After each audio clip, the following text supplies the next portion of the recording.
Hello friends, welcome to our YouTube channel friends. In this video I am gonna tell you about how to fix slow internet problem in your Motorola smartphone.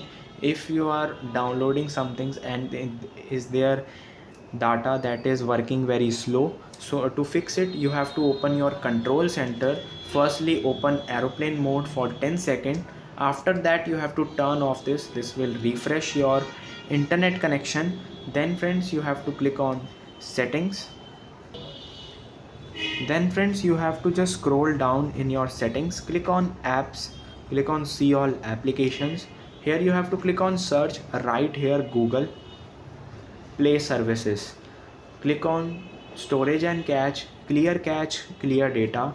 Again click on search, right here Android. Click on Android system, click on clear cache, clear data. And then the last step is click on search, right here reset.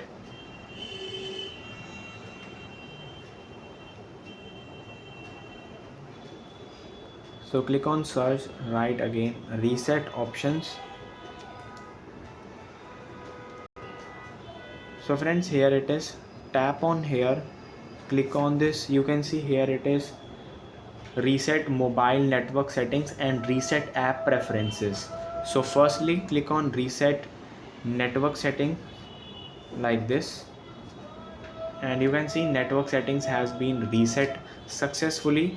Now you can just do this reset app preference also, you will not lose any app data.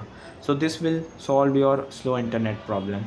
I hope you like this video. If you like this video then subscribe to our YouTube channel for more helpful tips and tricks videos. See you next time.